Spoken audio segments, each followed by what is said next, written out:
Bonjour et bienvenue à cette nouvelle discussion critique enregistrée dans les locaux du cinéma Arvor. Je suis Antonin Delarvor et puis intervenant pour l'Université Rennes 2 et je suis en compagnie de plusieurs étudiants et on va vous parler de quelques films à l'affiche de l'Arvor, mais pas exclusivement parce qu'on est hyper ouvert et hyper tolérant. Et d'ailleurs, on va commencer directement par un film qu'on n'a pas eu à l'affiche, qui est La Pampa d'Antoine Chevalier, le nom du cinéaste. Je crois que c'est Antoine Chevrolier, oui, c'est tout à fait ça. Et bah, vu que Edouard t'a pris la parole, bah, c'est toi qui commence. Alors, La Pampa, un film qui parle du coup de l'homosexualité dans les campagnes un peu, pas profondes, mais en gros en campagne quoi, sur fond de concours de motocross. En gros, que dire de ce film? Il me fait vachement penser à d'autres films, Close, qui reprend un peu le même type de scénario, c'est-à-dire deux habits, là est gay, parce qu'il est gay, il se fait emmerder, et on finit sur, bon je vais spoiler, hein, un suicide, et on est sur après le deuil de l'autre. Et bah honnêtement, moi qui ai un peu grandi en campagne, enfin pas campagne profonde, mais en campagne, je trouvais ça assez intéressant de, vu que du coup on parle de quand même de jeunes en campagne, aussi un peu beauf qu'ils soient et un peu pas, enfin, des fois un peu homophobe, on va pas se mentir. Bah ça ressemble un peu de voir ces gens-là parce que moi je me rappelle quand j'étais au collège, les gens qui faisaient de la moto, qui faisaient vrrr super fort, j'avais juste envie de les encastrer. Donc quand on s'intéresse à ces gens-là, je trouvais ça assez intéressant. Ce qui est marrant, c'est que le film est un peu intransigeant sur des trucs, par exemple. Bah, c'est des jeunes, c'est des petits cons, ils sont un peu beaufs. Et par exemple, quand ils voient une meuf de la ville arriver, bon bah ça lui fait des remarques un peu déplacées quoi. Donc c'est le film est un peu naturaliste et assez juste sur ces trucs de bah oui c'est des jeunes, c'est des cons, ils sont en campagne, bah, souvent c'est un peu beauf quoi tu vois. Et ça remet d'autant plus en situation le fait que bah l'un des gars est gay, c'est juste c'est pas possible quoi. Genre si jamais ça se sait c'est mort quoi. Et d'ailleurs il a une relation avec Artus, enfin par exemple j'ai pas Artus. Et donc, comme le gars, genre, je sais pas moi, 18 ans, on dirait, après, il pourrait avoir 16 ans, ça serait pas déconnant. Il y a aussi un peu d'ambiguïté sur l'âge où tu te dis, ah tiens, il a l'air mineur, il est avec un mec majeur, enfin, c'est un peu ambigu, quoi. Et bah, en vrai, le scénario est assez, entre guillemets, standard, c'est-à-dire que voilà, il s'en prend plein la gueule jusqu'à le moment irréversible, c'est-à-dire le suicide. Son pote, qui lui est hétéro, voit ça et essaie de passer la pilule, d'autant plus que du coup, le père de celui qui est gay veut lui faire reprendre la compétition de moto et un peu remplacer son pote. Il y a un peu un truc de ah bah l'ambition du père empiète sur le fils et lui ce qui l'intéresse c'est même pas tant qu'il soit gay mais plus fait de la moto quoi. Donc un peu tout qui s'entremêle et bah, même si le film m'a pas transcendé, je le trouve vraiment assez juste dans son portrait au final quoi. Bah, moi, je l'ai aussi bien apprécié. Tu parlais d'un qui te faisait penser à Close. Moi, ça m'a fait penser assez rapidement à 20 Dieux. Euh, Parce que j'avais un peu la sensation qu'on était dans cette même zone-là, parler des campagnes. Après, je sais pas, je pense qu'il y a d'autres films sur ces sujets-là, mais là, d'avoir un peu deux films à quelques mois d'intervalle qui font un focus sur des jeunes en campagne, je trouvais ça intéressant. Déjà parce que bah, c'est un film français qui parle de quelque chose qu'on a un rapport. Enfin voilà, c'est nos campagnes, c'est le pays qu'on connaît. Des fois, avec des films plus américains ou autres, on voit pas des films qui parlent de réalités qui sont bah, proches de nous. Et. Au niveau plus du scénario et de la relation qu'il y a dans ce film, moi, un des points que j'ai bien apprécié, c'était cette sorte d'ambiguïté qu'il y avait pendant un peu tout le film, avec les non-dits.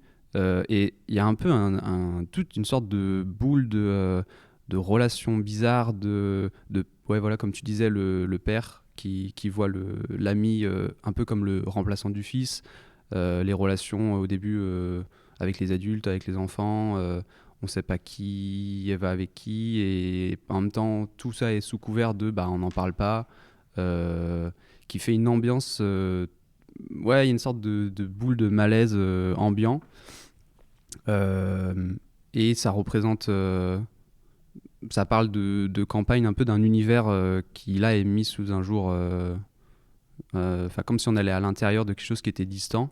Et moi, je trouvais ça assez, ouais, assez intéressant et je sais pas si c'est une vraie représentation ou en tout cas, je pense que ça montre des choses qui sont pas forcément des choses qu'on verrait comme ça prime abord. Euh, Je sais plus, j'avais un truc en tête que je voulais dire, mais j'ai oublié. Ouais, je sais pas, c'était un autre truc. Ouais. Moi, ce que j'ai aussi beaucoup aimé, c'est ce fait qu'au final, le film, entre guillemets, montre peu, mais ça dit tout, et ça fait que c'est super fort, quoi. Par exemple, bah voilà, les potes du mec qui est gay, quand ils apprennent qu'il est gay, en fait, le van, et par exemple, ça va taguer sa moto en rose en taguant des bites dessus, quoi, ou ça va l'insulter par message, ou des trucs comme ça va. Ou pareil, comme il est très proche de l'autre gars, ils vont faire chier son pote en disant ah bah alors, tu couches avec lui ou pas, quoi. Enfin, plein de commentaires comme ça. Mais quand il se suicide, ils sont présents à l'enterrement, quoi. Et bon, c'est pas dit dans le film, mais clairement, tout de suite, dans ma tête, ça faisait ah oui, bah, en gros, c'est le cas concret où ils disaient non, mais c'était des blagues, mais en fait, un peu ce truc d'homophobie banalisée, quoi, en fait, au final. Et le film vraiment nous épargne un côté mélo qui est vraiment le bienvenu parce que. Bah, par exemple, voilà, le père quand même plus ou moins exactement responsable de la mort de son fils. Mais au final, quand il meurt, bien sûr qu'il s'en veut, mais il n'y a pas ce. Disons que là, il vient voir le pote de son fils et tout, et on sent qu'il y a une culpabilité, mais qui a un peu refoulé, non assumé. Et on sent que le mec, il est obsédé par la moto, car pour lui, c'est un peu son moyen de. C'est un peu sous-entendu que c'est un peu le truc qui va le faire percer, l'émanciper de sa classe sociale, même si en vrai on n'y croit pas trop. Parce qu'il y a un peu ce truc de la mère qui veut que le gamin fasse ses devoirs et révise son bac, et lui qui est un bon non, mais fais de la moto, tu vas voir, ça va t'émanciper, et au final on n'y croit pas trop, on se dit ouais, pas sûr. Et bah, c'est très humain, quoi, de ce truc de bah ok, son fils est mort, mais tu vois qu'il est tellement obsédé par un truc, même tu peux même te dire ah bah mais voilà, pour procéder son deuil, mais qu'il le refoule, il le concentre sur autre chose, et ce fait de remplacer le fils, ça peut être soit vu comme juste un truc un peu égocentrique, ou aussi comme un truc en mode bah, pansement, quoi, de ok, mon fils est mort, en même temps comme il est gay, peut-être qu'il le redit un peu, donc il prend un autre gars, il veut le faire gagner la compète en mode bah on fait comme si rien ne s'était passé, et on continue, et c'est plein de sous-tensions. Pareil, d'autres scène qui est assez marquante où il prend du gaz hilarant avec une pote à lui, donc le pote du gars qui se suicide, et ils vont dans cet hôpital désaffecté. Il se tape des grosses barres, et à un moment il dit en rigolant à cause de l'effet du gaz hilarant, en parlant d'une chambre, il dit ah c'est là que mon père est mort, mais genre il le dit en étant mort de rire, quoi. Et ça crée un décalage, mais en fait je trouve que ça fait tout parce qu'on sent qu'il y a une souffrance qui est réelle, mais donc on nous évite un mélo, ce gag qui désamorce un peu le côté mélodramatique de oh mon père il est mort, j'ai un trauma, machin. Qui cherche juste qui chercherait éventuellement à psychologiser le personnage pour rien. Là, juste, non, c'est un peu drôle, mais on sent qu'il y a une souffrance et que ça sonne vrai, quoi. Et tout le film est bordé de ce sort de de non-intensité, quoi, mais qui en dit tellement et qui sous-entend qu'il y a plus, et c'est ça que je trouve trop bien dans le film, quoi, en fait. Et pareil, il y a une scène d'enterrement où les mecs font des gros burns en moto, et bon, bah, c'est stylé quand même. Ouais, bah justement, moi, je pense, c'est une des scènes qui m'a le plus marqué, là, la scène d'enterrement, avec une fois que le fils se suicide, bah, un peu ce que tu disais, oui, c'est une blague, et que, enfin, comme si il y avait différents niveaux. Avec tout là, en fait, il y a tous les gens qui sont avec leur moto, et à la sortie du cercueil, ils font tous du bruit, et ça fait. Il y avait un peu un côté cérémonie. Je sais pas du coup si c'est quelque chose de véridique qui s'est déjà passé pour des enterrements, mais j'imagine que peut-être. Mais au milieu de tout ça, il y a un peu comme si ça faisait émerger des formes. Là, on voit toutes les motos qui, bah, du coup, font un hommage, et c'est un peu comme si tous les gens. Bah, du coup se rendaient compte de qu'est-ce qu'ils avaient fait, et que ça voilà, c'est pas à dire oh oui on est désolé, il y a voilà, enfin ça dit des choses sur peut-être la campagne, les classes, les gens, je trouve, ouais, sans dire les choses par la parole, il y avait des formes qui émergeaient du film, que moi j'ai trouvé assez intéressantes, et il y a des scènes assez intenses. Donc moi c'est un film que je conseillerais carrément. Ouais. Ouais, pareil, bah, pour finir, je dirais aussi justement que le film a vraiment de la bienveillance sur ces personnages. Que voilà, bon là, tout à l'heure je disais pour rigoler, ces mecs en moto, dans la vraie vie tu veux juste les encastrer parce que c'est des mecs qui font du bruit et c'est chiant, mais bah, tu vois que c'est des vrais gens, que c'est une vraie classe sociale. Et même quand je disais qu'il y avait forcément, ils ont un peu un côté un peu misogyne, un peu beauf, un peu machin, mais en fait, le film est pas en mode ah, regardez ces ploucs non éduqués, quoi. Non, vraiment, le film a un peu une tendresse envers ces personnages-là, autant dans leurs imperfections que leurs qualités. Que ce soit pour les jeunes qui font de la moto, qui peuvent être un peu beaufs ou un peu immatures, que pour le père même, bah, on sent que c'est un mec qui souffre, et même là, t'es pas juste en mode ah l'enfoiré. Il y a même un monde où tu comprends quoi, et pas pour le personnage d'Artus qui au final finit par repousser du coup son ex-amant dès que ça, parce que du coup il est avec une femme, mais du coup en gros il refoule son homosexualité quoi, et limite menace son amant quoi. Bah même là il y a bon tu lui en veux, mais limite tu comprends quoi, et tout le film a ce truc de tendresse et de non jugement quoi, et justement ce truc de cérémonie à l'enterrement. Alors oui, c'est un peu marrant, mais c'est filmé comme un truc presque comme si c'était normal quoi. Et bon, bah, moi j'ai jamais vu ça, moi, mais enfin la scène elle passe crème quoi. Tu te dis bah oui, pourquoi pas, vas-y. Et ça cherche même pas à rendre la moto vulgaire au final quoi, en l'associant à un rite religieux quoi. Donc vraiment, pareil, un film que je recommanderais bien, un film vraiment équilibré. Et même si je l'ai comparé à Close, au final on a vraiment deux expériences, même s'il y a des trucs qui se retrouvent quoi. On a vraiment deux expériences très différentes. Et franchement bien sympa quoi. Des histoires d'enfants qui se suicident, c'est toujours sympa. On passe au deuxième film, si vous le voulez bien évidemment, Black Dog de... alors, bon, c'est toi qui vas dire le nom, Lily. Donc Black Dog, un film de Gwang-woo, désolé pour la prononciation. Donc on suit l'histoire de Lang, un ancien détenu qui revient dans son village natal, une ville qui est totalement détruite. Et en fait le film se passe en 2007, donc juste avant les JO de Pékin. Et je pense que c'est là que le film m'a pris, parce que toute la ville est totalement détruite. Il n'y a plus personne qui habite. Les seules personnes qui vivent ici passent leur journée en fait à rien faire. Et la ville est envahie par des chiens. Et du coup, le personnage, il va un peu errer dans cette ville au début, essayer de retrouver sa place, mais avec un mutisme qui le rend un peu impénétrable au début.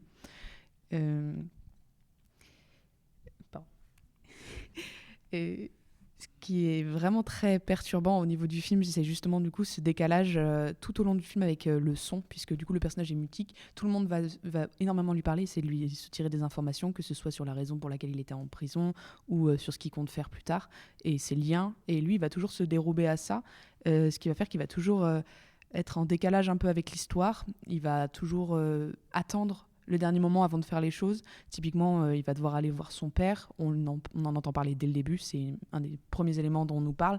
Et finalement, il ne va pas le voir avant la moitié du film. Et ce n'est même pas... le film ne joue même pas sur un élément mélodramatique à ce moment-là, puisque ça passe en fait un peu inaperçu. C'est-à-dire, il n'y a pas de retrouvailles, il n'y a pas de discours. Lui, il l'a vu depuis des mois. Peut-être que son père le voyait de loin. Et je pense que c'est très intéressant au niveau du scénario sur ça. Et ça entre vraiment en fait en contradiction avec cette ville qui, même si elle est désolée, continue de recevoir en fait des transmissions du parti tout le long, avec du coup des discours qui sont dits dans les haut-parleurs dans toute la ville, alors qu'il n'y a rien. Et ce décalage en fait entre une ville qui est en train de mourir, détruite par à la fois ses propres habitants, le fait qu'il n'y ait plus personne, des chiens errants qui envahissent tout, et finalement ce problème n'est jamais résolu parce qu'ils ont beau essayer d'en enlever, on les retrouve toujours, surtout à la fin où vraiment on voit qu'ils sont juste en dehors de la ville mais qui peuvent revenir quand ils veulent. Et c'est accentué par ces haut-parleurs qui nous parlent en fait des JO.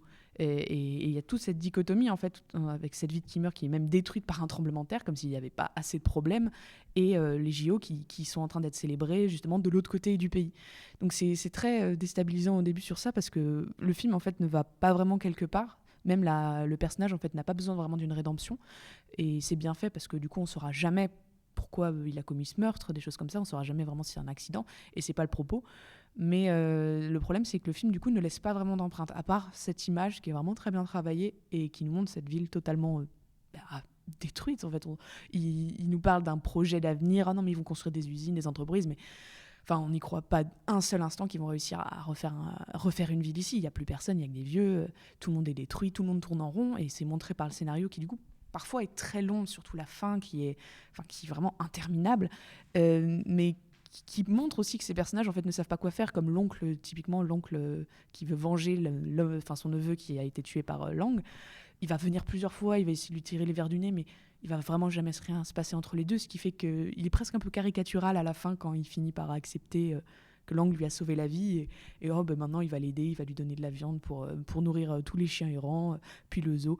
Mais en soi, c'était très bien travaillé sur ça, même si j'ai trouvé le film très long et qui me laisse pas trop d'images d'impression, surtout avec Lang qui finalement, même s'il était intéressant à suivre au début, c'est vite effacé en fait. C'est vraiment la ville, pour moi, qui m'a frappé. C'est cette ville totalement détruite. Pour le coup, le film, j'ai beaucoup apprécié. Je l'ai pris comme un film contemplatif. Déjà, le personnage qui ne parle pas, moi, je trouve ça de manière générale assez intéressant. C'est vrai qu'il y a des longueurs vers la fin, ça, je suis assez d'accord. Mais l'aspect ville, pour le coup, moi, il m'avait un peu moins marqué. Et c'est plus... j'avais la sensation du coup, on s'intéresse vraiment au personnage parce que voilà, on le suit pendant tout le film. On le voit arriver, comme tu dis, on ne sait pas trop d'où il vient, pourquoi il était en prison. Et au final, je trouve ça bien qu'on ne le sache pas non plus parce que du coup, ça ne va pas mettre le sujet sur un thriller ou quoi que ce soit. Au-delà de la ville, l'aspect moi, que j'ai trouvé vraiment intéressant, c'est le autour. Parce qu'il vient en ville avec du coup il y a sa moto qui prend vite de la place avec l'aspect de sa mobilité et il peut pas trop sortir de ville à cause de sa prison qu'il a fait avant. Il faut qu'il reste, on imagine, assigné en ville. Et tout autour il y a un grand désert avec justement les chiens errants qui attaquent plus ou moins la ville.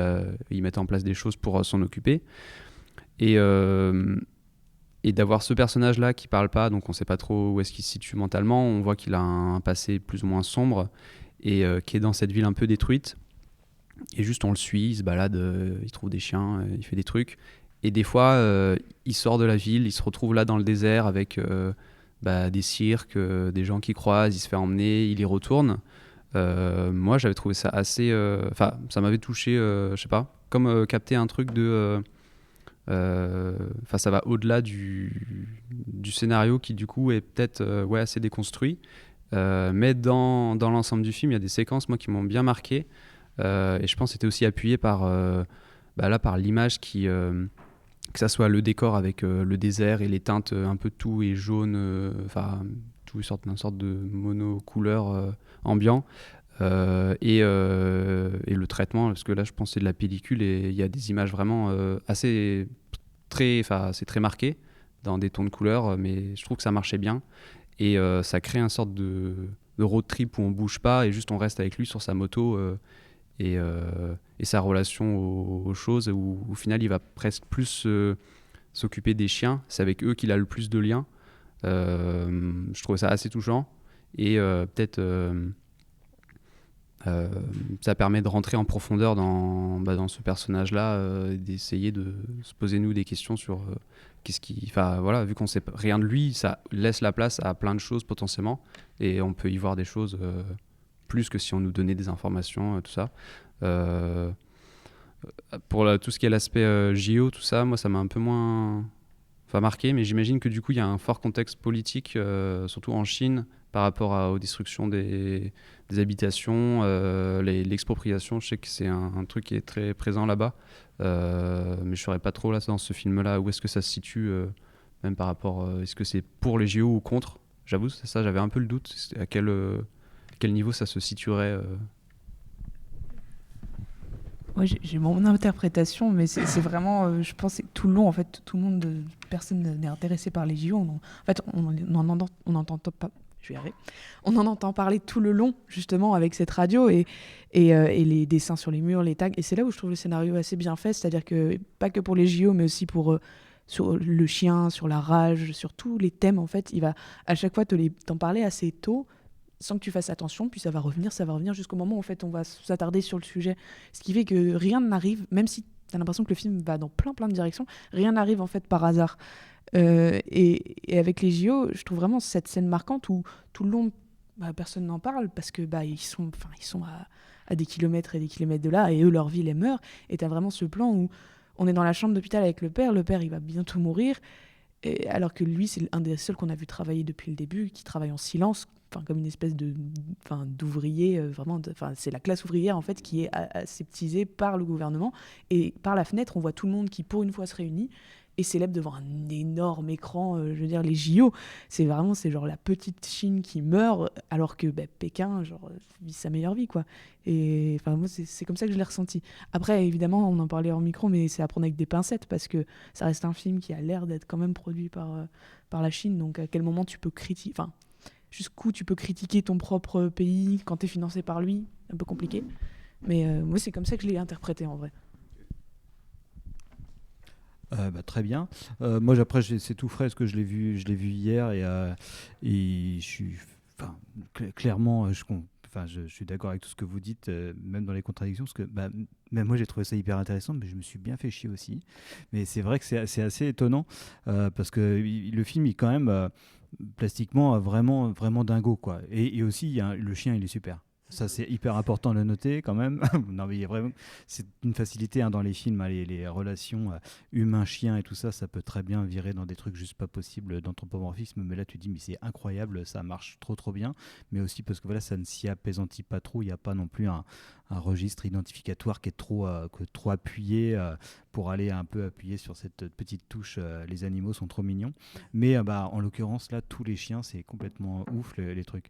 Mais c'est vrai que moi j'aurais adoré, c'est typiquement le genre de film que j'aurais adoré en fait, parce que c'est vrai que rien que le premier plan, c'est juste complètement taré. T'as jamais vu ça. C'est vraiment un western, quoi. T'as vraiment ce truc, ce grand plan en cinémascope avec en fond la diligence qui arrive, un petit panoramique, et là t'as une horde de chiens qui arrivent. Et ce qui est très drôle, c'est que ça, ce petit bus là. C'est toute cette dimension burlesque qui est assez marrante dans le film, c'est que le bus, il a un accident, il fait vous, et puis il tombe, mais tout mollement. C'est pas un truc, c'est pas Fury Road, quoi.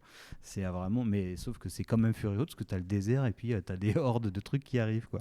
Mais c'est très étonnant, c'est comme s'il y avait des embryons de choses. C'est vrai que c'est très juste ce truc-là. À la limite, on pourrait presque dire que cette ville en ruine, et c'est comme ces micro débuts d'intrigue qu'il y a avec ces multiples personnages, ce truc un petit peu choral qu'il peut y avoir, pas choral mais plein de micro-intrigues. Je pense à cette jeune fille d'artiste de cirque où on se dit là il va y avoir une intrigue amoureuse quelque part, mais c'est posé là, on y revient et puis après on s'en échappe. Il y a plein de choses comme ça qui sont posées et qui on sait que ça va pas aller que ça va aller nulle part parce qu'il n'y a rien qui peut aboutir dans cette ville qui est en train de sombrer de toute manière, quoi. Et mais il y a tellement, enfin plastiquement c'est tellement beau, il y a tellement des idées de cinéma folles dedans, surtout dans son usage du cadre, quoi, avec l'arrière-plan, le premier plan et ça, tu dis et des effets spéciaux numériques complètement dingos aussi, je pense, parce que c'est du 35 mm, mais les animaux, c'est vraisemblablement du numérique, mais ils sont hyper bien faits. Mais voilà, il y a quand même un truc où, je sais pas, j'ai quand même le sentiment qu'il manque quelque chose, en tout cas pour moi, pour que ça m'embarque complètement, parce que j'aurais adoré, mais j'ai plutôt un peu dormi. Mais voilà, quand même, je reconseille, parce que si tu es complètement, si tu es embarqué par ce film, à mon avis, c'est tellement particulier esthétiquement que ouais, l'expérience est très très forte, quoi. On passe au troisième gros morceau en termes de dollars. Du vrai cinéma, du cinéma américain. Black Dog de Bong Joon-ho, un vrai américain aussi. Qui c'est qui commence sur... non, pas Black, j'ai dit Black Dog, j'ai dit Mickey 17. Ouais. Mickey 17, pardon. Il n'y a pas de chien dans celui-là. Mickey 17 de Bong Joon-ho, qui veut commencer là-dessus? Alors, Mickey 17 ou Mikey 17, selon vos sensibilités. Nouveau film de Bong Joon-ho qui était très attendu, justement après sa consécration avec Parasite, et brièvement on raconte l'histoire de Mickey qui s'embarque sur une mission pour coloniser la planète Niflheim et qui prend le rôle de remplaçable. En gros, c'est celui qui va faire toutes les tâches ingrates, voire même dangereuses. Et c'est pas grave parce que y a une imprimante du futur qui peut le faire revivre à l'infini, donc pratique ça. Et grosso modo, c'est ça le film. Il y a pas beaucoup d'autres éléments qu'on puisse mettre en avant. Alors c'est un film qui est difficile quand même d'avoir un avis tranché dessus parce que le meilleur côtoie le pire du cinéma de Bong Joon-ho et souvent les deux sont entremêlés dans certains éléments. Par exemple, la narration, on a quelque chose quand même qui est maintenant les gens savent que Bong Joon-ho, grâce à Parasite, est quand même un très très bon formaliste. Il est capable de raconter son histoire de manière impeccable juste par la mise en scène. Et on a ça effectivement dans le film. C'est-à-dire qu'on pourrait couper le film du son et tout de suite comprendre la place des personnages, comprendre les enjeux. Par exemple, quelque chose moi qui m'avait marqué dans le film, c'est comment, en tout cas pendant toute la partie du film, on explique la place de Mikey dans l'organisation de la mission. Il est jamais vraiment dans le plan, il est toujours un petit peu à côté. On s'intéresse toujours au reste, lui il est toujours dans le fond, comme si on s'en foutait un petit peu de sa présence. Il fait partie des meubles. Il est traité un petit peu comme ça, comme un outil. Et du coup, il y a cet aspect-là. Et en même temps, il réussit à faire en sorte que sa narration soit d'une lourdeur par des principes complètement artificiels, comme la voix off, le flashback, qui du coup, est-ce que c'est qu'il n'avait pas assez confiance ? Est-ce que c'est les studios qui lui ont forcé à faire ça ? On ne sait pas trop. Donc difficile de juger le réalisateur sur ces aspects-là quand on sait un petit peu tout le flou qui entoure la production du film. Pareil, du coup, les personnages, on a d'un côté les deux dirigeants de la mission coloniale qui sont dans le registre de Bong Joon-ho sous le registre de la farce, de la caricature. Donc ça, pareil, c'est à l'appréciation. Moi, personnellement, j'ai trouvé que c'était un petit peu too much. Ça m'a un petit peu sorti du film. Mais en même temps, je m'y attendais.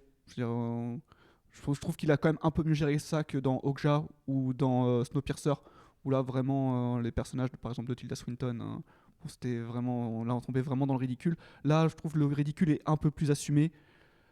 Et à côté, on a des persos comme, je crois que c'est Nasha, qui est du coup la copine de Mikey, qui réussit à avoir plein de nuances, à nous surprendre à plusieurs moments à la fin du film, quand on se rend compte que elle a été toujours près de lui, que c'est en fait une personne très sociable, très, très touchante à travers son image de femme forte.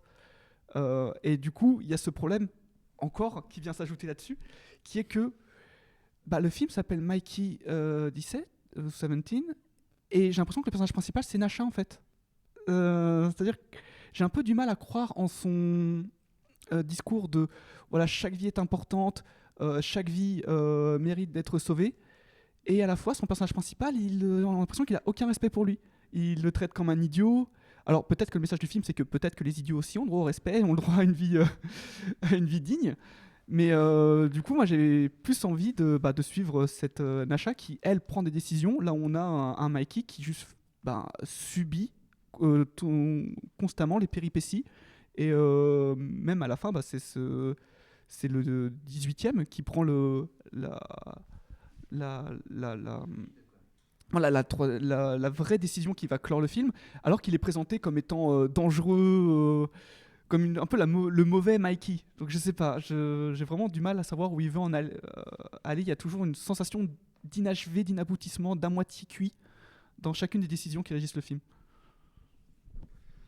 Moi j'ai bien aimé le film.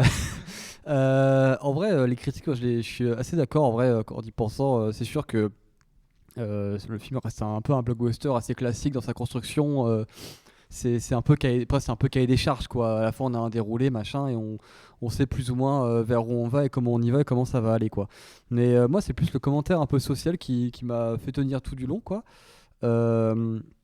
Tout le côté un peu satire des Amériques, parce que voilà, par exemple, du coup dans le film Mikey c'est un mec qui est fait, c'est un immigré en fait, qui quitte la terre parce qu'il est menacé par un mafieux en gros quoi, et donc le mec il se barre sur ce vaisseau puis sur cette planète Niflheim, et ce commentaire un peu de comme c'est un migrant, le mec a pas de fric, il peut accepter n'importe quel taf, dont celui qui néglige sa personne au point que c'est plus un être humain quoi, c'est un objet, c'est un outil, et sa vie on peut en dépendre comme on le veut tant que c'est pratique.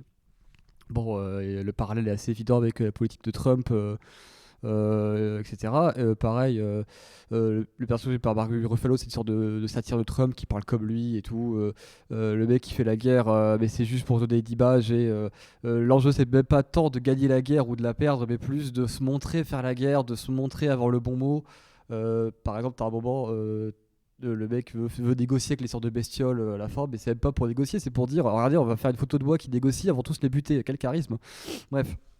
Et du coup, bah, moi je comprends totalement que l'aspect un peu farce, un peu cynique, saoule ou on n'accroche pas, surtout que bah, moi le film, je le trouve assez. Enfin, devant le film, je trouve ça jubilatoire quoi. Du coup, j'attendais toujours la prochaine vanne, de me dire ah, c'est marrant de faire ça et tout, c'est cool. Mais c'est vrai que si on n'accroche pas, ça peut être très long. Et le problème des farces un peu comme ça, c'est ça va pas plus loin que le bout de son nez, je pense.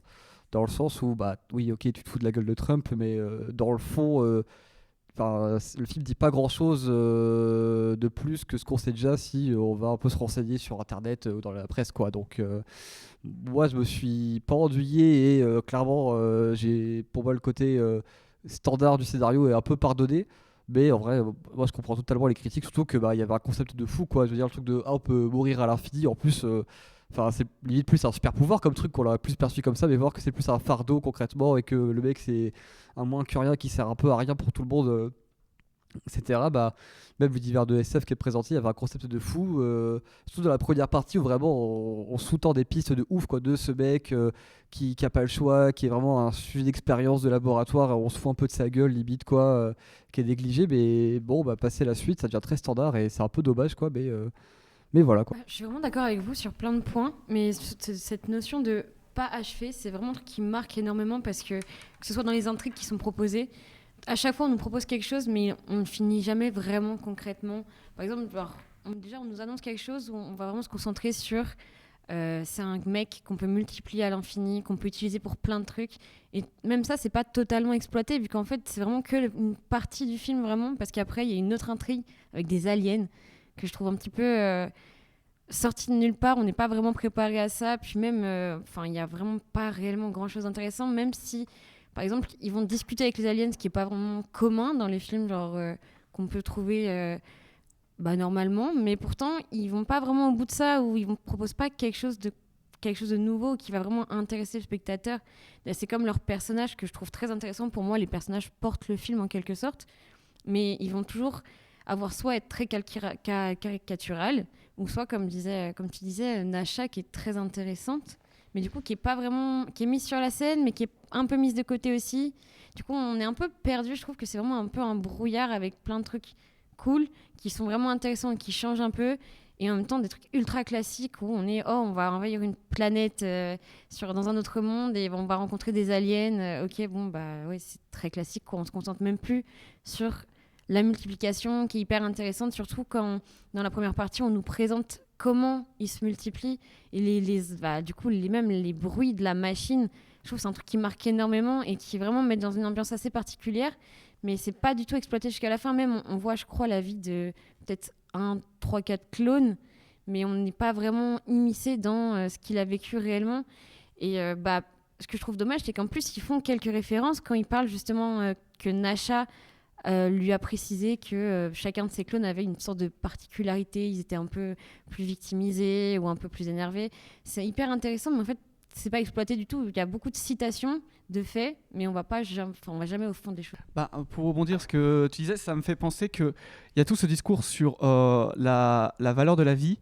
Et il y a un parallèle intéressant qui est justement entre ce côté clonage, où on recrée la vie artificiellement, et malgré le côté artificiel et du coup créer un produit qui est censé être identique, la vie réussit toujours à trouver un chemin. Non, pas du tout. Réussit toujours à créer quelque chose, des différences et des particularités dans chaque être qui va être créé dans ce mécanisme ultra inhumain. Et d'un autre côté, il y a aussi cette mission qui est la mission de repeupler une planète. Et là, il y a ce côté, du coup, encore très inhumain on va choisir la femme parfaite qui va servir d'utérus pour créer un nouvel être parfait pour coloniser une planète dans une société parfaite. Donc, quelque chose de très, très réglé également. Et il y a ces deux parallèles entre ces deux visions de créer la vie, ce côté à la fois mécanique qui réussit à créer quand même de l'humain, et à la fois ce côté très naturel qui veut créer quelque chose de très inhumain. Donc là, il y avait encore peut-être une piste à explorer, et du coup, ça me fait penser que les personnages de Kai et les personnages de Timo, qui quand même occupent une partie importante de l'écran, pareil, ça va nulle part, ces personnages-là. On pourrait s'attendre justement avec ce personnage de Kai qui a ce côté, ce semblant de rébellion à un moment, surtout au moment du repas où elle est complètement indignée par ce qui se passe, et à la fin non, elle a l'air de, ça a pas l'air d'avoir marqué plus que ça, quoi. Elle a même pas l'air d'être spécialement une alliée, elle a même pas l'air d'apprécier spécialement Nasha, qui de ce qu'on pourrait croire a plutôt les mêmes opinions qu'elle. Et d'ailleurs, moi, il y a un truc qui m'a un petit peu embêté, c'est justement au niveau du développement des personnages. On a ce troisième acte qui est complètement interminable.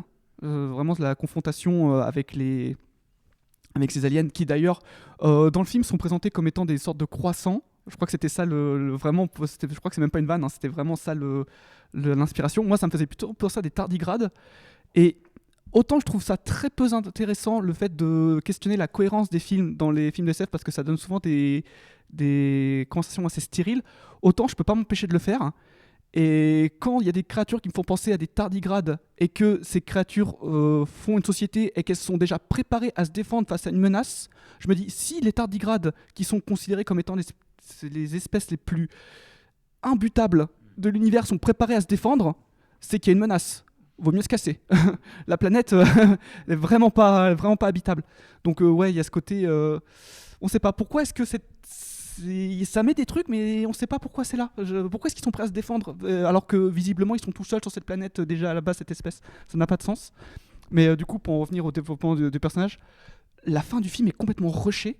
Ce côté, nouvelles élections, tout ça, alors que si on prend le principe, on a une mission de colonisation qui foire, avec un dictateur mort qui peut revenir à la vie, une personne qui est allée en prison veut faire une campagne politique pour essayer de convaincre des personnes qui sont fait complètement laver le cerveau par ce dictateur. Bon, on pourrait faire un film complet rien que sur ces 30 secondes qui sont rushées par le film, quoi. Encore une fois, quel gâchis. Voilà. Mais du coup, c'est vrai que là, je trouve que ce que tu dis, c'est assez intéressant, parce que moi, je te dis, en voyant le film, je suis un peu passé à côté en disant juste oh lol, Ivan Trump. Mais du coup, genre, c'est ça le problème en fait. J'ai l'impression, c'est que t'as tellement à dire, sauf que le film s'est un peu contenté de faire sa vanne, et ça fait un peu une morale pré-cuite, quoi. Du coup, t'es en mode c'est bon, c'est prêt à être consommé, c'est un enfoiré, t'as compris, ah lol, c'est un enfoiré, mais la réflexion elle est pas développée plus que ça, quoi. Et tu vois, typiquement, tu dis, le président, le mec meurt, une meuf qui sort de prison va se faire... Oui, sauf que dans la vraie vie, c'est pas arrivé. Du coup, je pense qu'il y a ce côté de, comme c'est pas arrivé et c'est juste, faut donner une fin au scénario et donner un peu un côté optimiste, du coup, on va rusher ça, vu que c'est pas l'intérêt. L'intérêt, c'est de dire, peut-être la suite, ce qui serait bien, quoi. Et voilà. Et pareil sur le truc avec les aliens. Alors du coup, il me semble que les aliens, pour le coup, ils savent vraiment pas se défendre. Je crois qu'à la fin, t'as une scène en mode où on comprend que leur moyen de défense, c'est que du bluff et ils peuvent tuer Enfin, c'est un peu ambigu, mais a priori, c'est qu'ils peuvent vraiment tuer personne. Et c'était juste du bluff, le truc des cris bizarres là.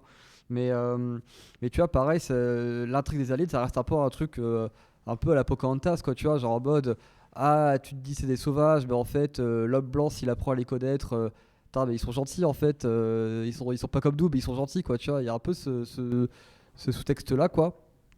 Mais pareil, quoi, c'est un peu de la morale bonbon, quoi. J'ai l'impression de faut être gentil, quoi. Oui, super, mais c'est le problème de la satire, quoi. C'est que ça va pas plus loin que le bout de son nez, et tu tournes vite en rond, quoi. Et si tu passes à côté, que tu tournes, comme tu l'as montré, on s'intéresse vraiment concrètement au scénario, à ce qui se passe, vu que tout, j'ai l'impression, n'est que un prétexte, une excuse pour cette satire. C'est là qu'on est face à une impasse claire et nette, quoi. C'est vrai que je suis d'accord avec toi sur pas mal de choses, mais il y a aussi un truc qui m'a quand même marqué de positif, c'est le personnage de Mickey en soi est vraiment quand même intéressant, parce que vraiment il entre dans ce rôle de remplaçable, mais dans tous les sens du terme en fait, parce que même dans le film en fait il est littéralement remplaçable. C'est un peu, il a plus la place d'un d'un fil conducteur. Il nous mène un peu, il nous guide dans tout ce qui se passe dans le vaisseau, dans l'histoire, comment ça s'est passé, etc. Mais il n'a pas réellement... Enfin, c'est pas à lui qu'on va s'intéresser, en fait. C'est tout ce qui s'est passé autour de lui et qui a fait que, bon, maintenant, ils en sont là. Et c'est ce côté assez intéressant parce qu'en soi, il est victimisé, mais c'est une folie. Et pourtant, il est vraiment... du coup, il incarne vraiment son personnage dans l'absolu. Et je trouve que vraiment, du coup, même dans la mise en scène, il est vraiment... Du coup, on appuie vraiment sur ce point-là. Et c'est le côté un peu remplaçable où vraiment on est là. Ok, bon, même lui, ce serait quelqu'un d'autre, en fait. On s'en fout. Juste... du coup, ça apporte quelque chose en plus quand même parce que... après, ce qui est dommage, c'est qu'on aurait peut-être... Moi, perso, j'aurais préféré me concentrer sur son histoire à lui. Mais dans soi, le choix de le faire vraiment passer pour pas quelqu'un d'important alors que c'est le personnage principal, ça reste quand même une idée. Surtout que, là, j'ai d'y penser, mais tu vois, l'idée de faire là, on peut faire plusieurs itérations de Mickey sous légère variation. Ça n'avait pas tant exploité que ça. Donc je pense que même Mickey 18, je trouve ça inconsistant vu que au tout début, il veut buter le 17. Et si on traduit ça scénaristiquement, c'est juste que voilà, on peut se dire bon, faut créer un peu d'antagonisme, un peu de rebondissement, du coup on va en faire une menace directe. Mais assez vite, on passe de la menace vraiment instable à juste un mec un peu cynique, un peu charismatique, un peu edgy quoi. Et on sent que le mec est pas consistant et que c'est plus au pouvoir du scénario qu'on va le faire évoluer de mec vraiment dangereux à juste oui en fait c'est bon, juste c'est un bon coup au lit et il a du charisme et il se drogue aussi. Bon ok, mais je trouve ça un peu cocasse quoi, vu que l'idée c'est qu'on peut en faire 800 variations, mais ces mêmes variations sont même pas consistantes. Du coup, en fait, que ça soit la version Evil Mickey ou pas Evil, en fait, ça aurait été pareil, vu qu'au bon pouvoir du scénario, on peut le faire changer d'un côté ou de l'autre quoi. Donc, bon. Là où Bong Joon-ho en général il est bon, c'est pas dans la richesse de sa critique, mais plus dans la richesse des moyens qu'il déploie pour les faire et ce qui les rend d'autant plus efficaces. Et donc justement sur le côté Trump du personnage, pour moi c'est une critique plus globale de la politique américaine. Et déjà il y a le vaisseau en lui-même. En fait, quand on regarde le design du vaisseau, moi ça m'avait frappé pendant le film, il a un design qui est très inspiré des tankers. On voit un petit peu les box qui servent de réserve pour l'équipage. Ça fait vraiment penser du coup au commerce international et du coup tous les dégâts qu'a la société capitaliste, l'impérialisme américain sur le reste du monde. Et du coup, vu qu'on a flingué notre planète, on va commencer à flinguer les planètes des autres. Donc voilà, pour moi la critique est quand même un peu plus profonde que ça. Et aussi une chose qu'on n'a pas encore pointée, c'est je trouve quand même que c'est un film qui est assez rafraîchissant dans sa façon d'aborder la SF, parce que ces derniers temps la SF quand même on est sur des quelque chose qui va sur des esthétiques très léchées, très aseptisées, voire même un peu publicité. Désolé, moi j'aime pas trop ce que fait Denis Villeneuve en SF par exemple.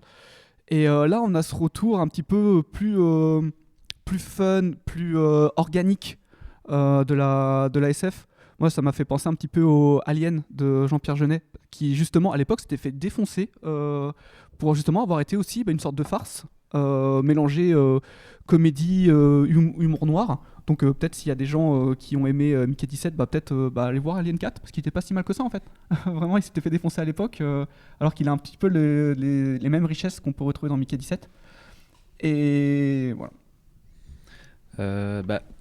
Peut-être, moi j'aurais dit, si on prend le film pour ce qu'il n'est pas, du coup il y a plein de choses à dire, mais si on le prend comme peut-être un divertissement un peu, c'est la fraîcheur qu'on peut trouver comme dans The Host ou d'autres productions du même réal. C'est le côté vraiment très fun qui est là, et typiquement le couple du grand chef avec sa femme qui est là, à lui susurrer des mots doux pendant son discours. Je trouve que c'est hilarant. Moi, ça m'a bien fait rire. Et si on prend ça comme une grosse critique qui va dans les extrêmes, moi je trouve c'est pas mal. C'est clair que ça va peut-être, c'est trop cliché pour avoir une vraie critique du coup, parce qu'on se dit c'est tellement over the top que on voit pas, on peut presque pas trop le prendre au sérieux. Mais pour un gros divertissement, je trouve que ça, si on le prend pour ça, ça marche bien. Après, c'est clair que pour un film de Bong Joon-ho, Je pense que c'est dur de ne pas être déçu si on aime bien sa filmographie, qu'on s'attendait à... Bref, après Parasite, ça baisse un petit peu. Une critique qu'on entend souvent, c'est c'est un film mineur de Bong Joon-ho, alors que, comme j'ai dit un petit peu en début de critique, je trouve que c'est un film qui synthétise quand même pas mal ces deux aspects de sa filmographie et qui essaye de les rejoindre. Et je suis sûr que dans quelques mois ou quelques années, on va avoir des vidéos essais de 3 heures qui vont en dire regardez, en fait, Mickey 17, c'est beaucoup plus profond que vous le pensez. Et c'est ça aussi qui fait que j'ai du mal à condamner le film, même si je l'ai apprécié que moyennement, parce que en fait, je les vois. Je les vois, ces petits fils qui sont attirés. Et juste, j'ai pas eu le temps de encore vraiment digérer le film. J'aurais sûrement besoin d'un autre visionnage. Par exemple, je me dis que le fait que la planète s'appelle Niflheim, c'est pas par hasard, il doit y avoir un truc avec la mythologie nordique. L'aspect aussi, ce personnage qui se retrouve du coup avalé par cette espèce de magma et qui du coup renaît de ce magma. Donc on a cet individu qui est complètement digéré et recyclé par l'industrie, parce que ce côté très sidérurgique, donc il y a un peu une critique qu'on pourrait voir aussi par rapport au prolétariat, les personnes qui travaillent dans les usines, les travailleurs manuels. Donc voilà, je suis sûr que c'est un film qui, plus le temps va passer, plus on va lui trouver des qualités.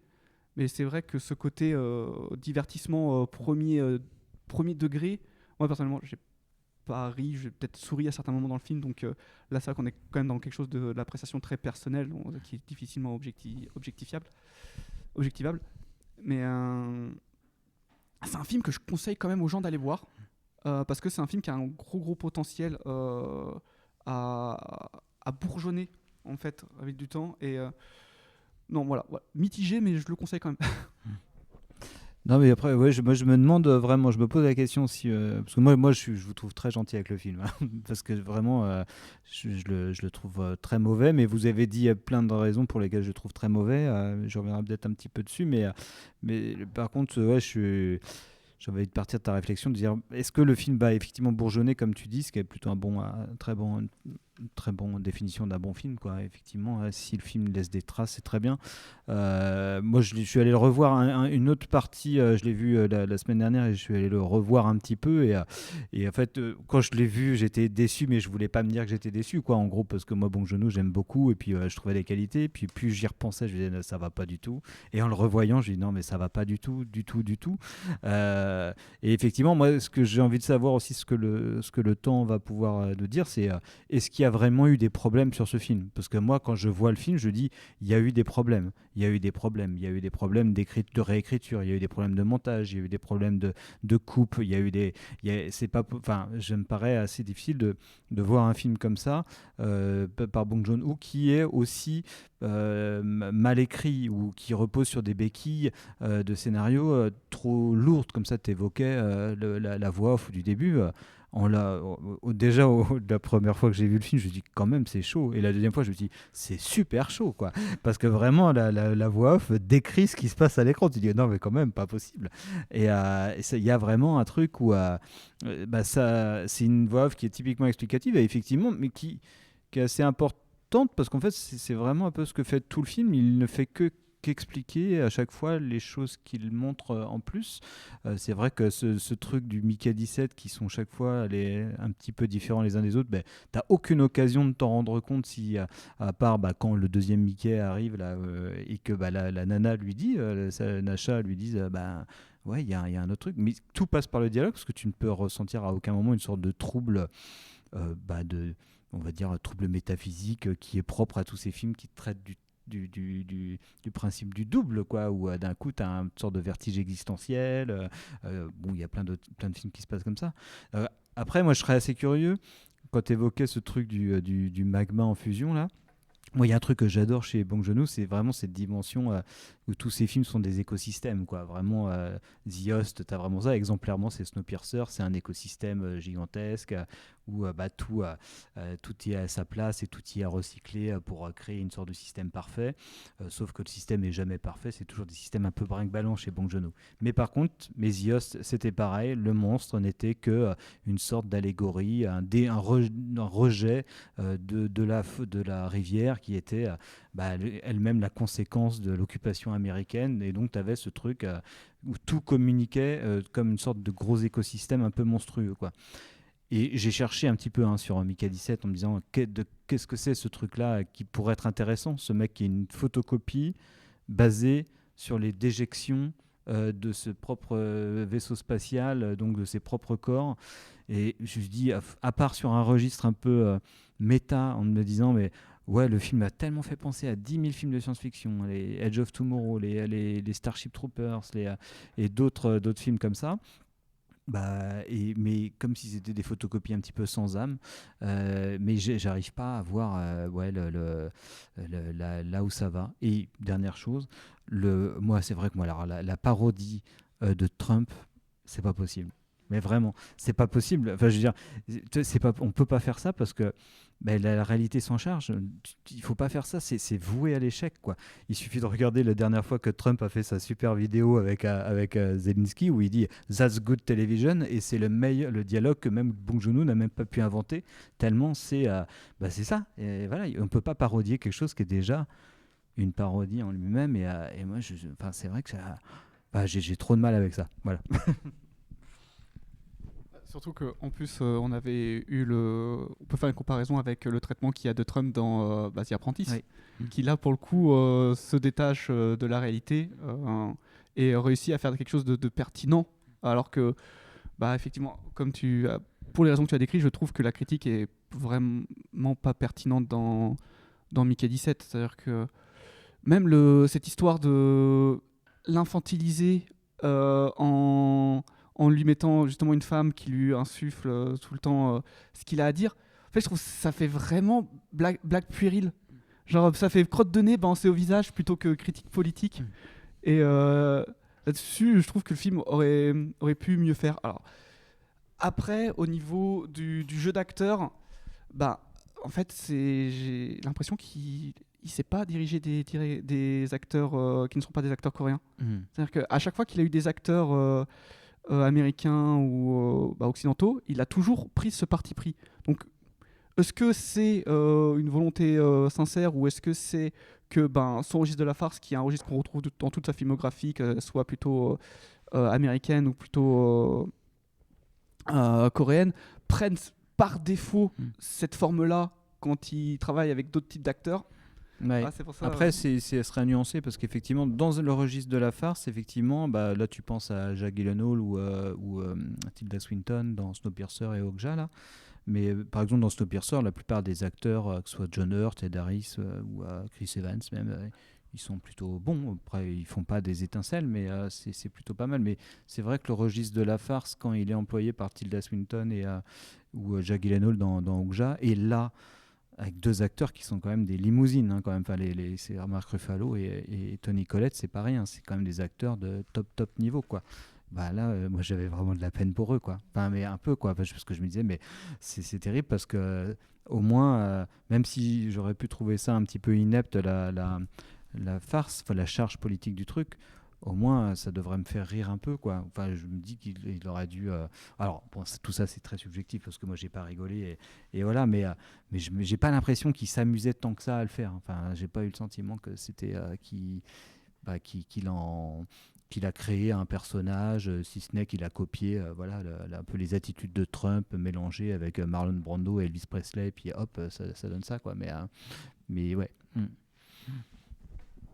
Déjà, on sait que il y a une sorte d'adaptation du roman. Il y a déjà le titre. Alors apparemment là, ce qui aurait été dit, c'est que ça a été changé de Mickey 7 à Mickey 17 pour faire référence à l'élection de Trump, du coup en 2017.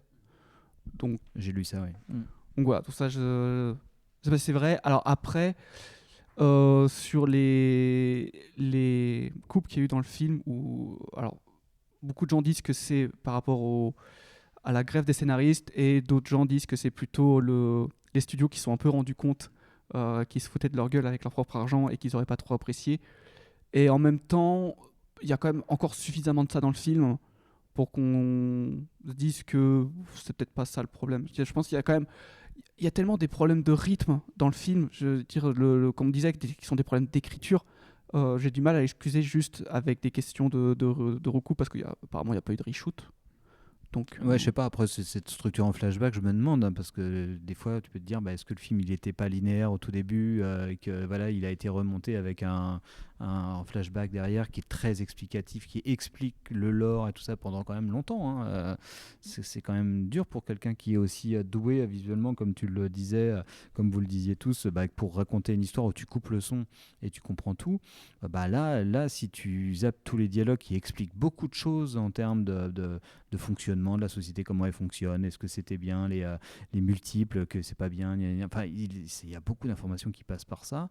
Effectivement, c'est accompagné par la mise en scène avec la place dans le cadre et tout ça, mais moi je sais pas, enfin peut-être que je me trompe. Lui-même, de toute façon, Bong Joon-ho dit qu'il est tout à fait satisfait du résultat, qu'on lui a foutu une paire royale, et que c'est peut-être effectivement, comme tu dis, quelque chose où il est beaucoup moins à l'aise. C'est peut-être son film de trop, c'est peut-être qu'il est beaucoup moins à l'aise avec un cast complètement américain. Et peut-être que voilà, parce que ça ressemble aussi à un best-of de ce qu'il a pu faire, quoi. Il y a plein de motifs, quoi, qui sont... Mais moi, je trouvais ça vraiment, vraiment embarrassant. Mais... C'est vrai que le côté embarrassant, je trouve un peu dur, même si j'avoue que le troisième acte du film, c'est compliqué, hein. C'est pour ça que j'ai du mal à l'excuser, hein. C'est vraiment ce troisième acte qui fait que on peut pas dire qu'un réalisateur s'est fait flouer sur la Final Cut quand on a l'impression qu'il y a 30 minutes de trop à la fin du film. Là, c'est vraiment de sa faute. À partir du moment où le vaisseau se retrouve entouré, il y a vraiment une espèce d'enjeu sur est-ce qu'ils vont réussir à comprendre que en fait ils sont pas vraiment méchants, mais ça fait une demi-heure qu'on a compris en fait. S'il vous plaît, passez à autre chose, par pitié. Et même ce plot twist en fait les aliens, ils étaient pas les aliens du coup. Moi-même je fais l'erreur. Du coup les autochtones n'étaient pas vraiment dangereux à la fin.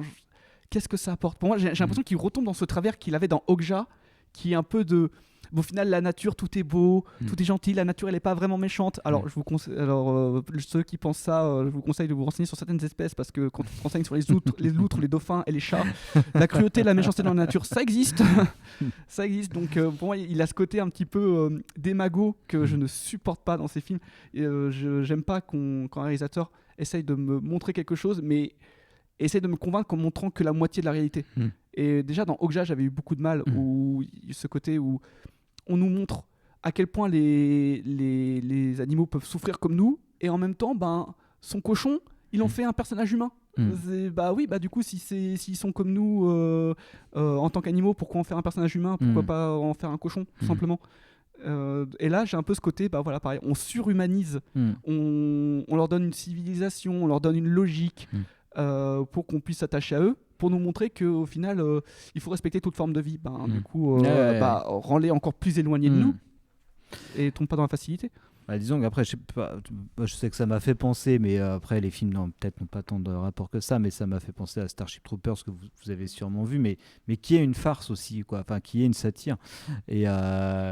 Mais qui est une satire, mais qui est évidemment 1000 fois plus opérante, et qui a justement ce double regard que tu pouvais évoquer aussi. C'est-à-dire que dans Starship Troopers, c'est exactement ce qui se passe à la fin, c'est exactement la fin de Mickey 17. C'est que ces créatures dont on a vu tout le film, on a kiffé les voir se faire défourailler par des bidasses. Mais à la fin, en fait, on découvre qu'elles sont... en fait, de toute façon, on pouvait le comprendre, hein, on pouvait le comprendre intellectuellement. Elles se sont fait envahir, donc elles se défendent. Et que quand il y a leur grosse maman bug qui arrive, et que tu as le mec en uniforme nazi qui lui dit en fait, elle a une conscience et elle a peur, et que tout le monde crie de joie, c'est vachement plus dérangeant que tout ce qui se passe dans Mickey 17. C'est-à-dire que là, c'est fort. Là, il y a un double regard un petit peu intéressant qui fait que en même temps t'as kiffé le spectacle, et en même temps le film il vient te foutre une petite baffe en disant hey, t'as un petit nazi qui sommeille en toi. Ouais, surtout que là, pour le cas des créatures, son traitement est vraiment maladroit. Je trouve qu'il y a un peu ce côté, ouais, on va Disney, du côté Disney, quoi. On fait ça, on rend le truc un peu mignon, un peu kawaii, et pareil, pour moi, on donne vraiment des attributs d'Azibo. Alors bon, qui a un peu de logique qui résonne du style, ok, il sauve Mickey. D'après leur faire dire oui, non, par contre, ils sont super intelligents, ils parlent couramment anglais. Enfin, ils parlent pas anglais, c'est traduit, mais le truc de. Ils ont un système de langage qui sont comme nous. Tu te dis, ouais, ok. Enfin, en mode lui, il est anglais, mais il parle l'alien comme s'il parlait allemand, quoi. Dans le sens où t'as des équivalences, quoi. Ils ont des concepts. Je veux dire, c'est des créatures qui vivent dans la glace depuis des millions d'années. Ouais, mais eux, ils ont des ça fait concepts peut-être de guerre. partie du truc que tu disais sur le côté un peu SF pop, quoi. C'est-à-dire, c'est un truc qui n'est plus dans la hard SF ou la fausse hard SF à la First Contact ou à la Dune, avec vraiment un truc très sérieux et tout ça, presque qui se voudrait un peu naturaliste et très vraisemblant, et en tout cas avec des enjeux philosophiques sérieux. C'est plutôt de la science-fiction un peu pop avec justement des petites créatures mignonnes, et puis effectivement il y a une stricte totale équivalence entre leur système de langage, et ça ment pas sur la marchandise. Moi ça m'a... Enfin, c'est vrai qu'en termes de vraisemblance ça en prend un coup et tout ça, mais je trouvais ça plutôt marrant. C'est plus dans la démarche que ça m'a dérangé, dans le sens où si on est sur ce commentaire de c'est les autochtones, ils sont comme nous. Enfin, je sais pas, je trouve que passer par le truc de l'alien, enfin, je vois le truc, mais ça fait bizarre un peu, je trouve. Enfin, je trouve que c'est un peu de façon artificielle, enfin, surtout le fait de les rendre mignons, quoi. Je veux dire, si on est. Enfin, je veux dire, si on trouve que c'est horrible que Trump soit contre l'immigration ou contre les personnes transgenres, c'est pas parce qu'ils sont mignons, c'est parce que c'est des êtres humains, quoi. C'est pas. C'est, bref, je trouve là, c'est un peu douteux comme façon de faire, quoi. Après, encore une fois, cet aspect-là du film, il souffre de encore ce problème de surexplication où, à un moment, il y a Nasha qui explique les problématiques du film, qui explique justement ce truc. En fait, c'est nous les aliens. Donc après, voilà, ça vient ouvrir les yeux sur le côté espèce humaine comme prolifératrice, comme un espèce de virus qui viendrait affecter cette nouvelle planète avec sa semence. Donc là, pareil, malheureusement, je sais que ça fait rire, mais le film, on est à ce niveau-là quand même en termes de critique. Et c'est des choses qui auraient été intéressantes si c'était resté en surface. Et il y a le côté farce qui vient surexpliquer la chose. Et on passe de la critique de à quelque chose de merci, j'ai toutes les clés. Voilà, je peux ranger le film dans sa boîte et ne plus jamais le ressortir. Et moi, c'était dans Starship Troopers, effectivement, qui. Maintenant que tu dis tout le film, j'y pensais. Moi, c'était plus ce qui m'avait marqué dans le Starship Troopers, c'était le plan de l'œil au moment de la supplication, au moment où ils abattent l'alien. Le gros. Voilà, non, c'était juste un soldat, juste une arachnide. À un moment, ils vont pour l'abattre. Et en fait, il y a un plan sur l'œil, un plan de supplication. Où en fait, il y a vraiment, c'est le premier plan vraiment très dérangeant du film de se dire j'ai vu quand même de la souffrance dans le regard de cet alien, peut-être que j'ai un petit peu d'empathie. Et il y a beaucoup de plans comme ça sur les yeux aussi des autochtones dans Mickey 17. Et comme c'est une sorte de CGI, je le ressens pas en fait. Je vois on voit des gros plans quand ils essayent de passer, mais à aucun moment je ressens vraiment d'empathie pour cette espèce. Après, c'était des CGI aussi dans Starship Troopers, mais après, je pense que c'est une question aussi que. Qu'ils n'ont pas deux yeux, les machins, les tardigrades. Ils ont pas de. Si, ils en ont justement. T'as la mère, à chaque fois qu'elle parle, justement, ça passe par un gros plan sur son œil, comme si ça passait par. Mais les petits machins là, ils ont rien, c'est une bouche, une gueule géante, quoi. Oui, voilà, on les entend juste gémir tout le long du film. Parce qu'on disait souvent, vu que l'identification passe par les yeux, à chaque fois ils sont un petit peu emmerdés. Les créatures d'effets spéciaux, t'es obligé d'en mettre, quoi. Même dans les dessins animés et tout. Je sais qu'ils avaient le problème sur Cars, ou je sais pas quoi, il fallait absolument mettre des yeux. Si tu mets pas de yeux, tu peux pas t'identifier, quoi. C'est pas possible. Et là, ces petites bestioles là. C'est juste une gueule, mais effectivement c'est leur maman à tous là qui a ce truc là. Et moi c'est un film où j'ai eu vraiment beaucoup de mal de rentrer dedans, tout simplement parce que à la fois, j'ai l'impression qu'il compte sur le fait qu'on est censé être un peu du même avis que lui et du coup avoir une sorte d'empathie naturelle pour cette espèce. Et en même temps, il force l'empathie à fond en antagonisant un maximum, surtout dans la troisième partie, Les autres, voilà, les autres. Et en plus, là arrive cette histoire de révolte qui, du coup, on aurait pu faire justement que les gens se rendent compte d'eux-mêmes qu'il y avait effectivement un problème avec le fonctionnement et sur la morale de ces dirigeants et qu'il y a une sorte de prise de conscience. Et non, ça passe par... En fait, depuis le début, il y avait des gens qui étaient infiltrés, sauf que ça arrive aux 3/4 du film, en fait. Ouais. Bon, arrêtons là pour Mickey 17. Écoutez, on en a fini pour cette nouvelle discussion critique. On se retrouve une prochaine fois, dans les prochaines semaines, avec des nouveaux films. Merci à toutes et à tous.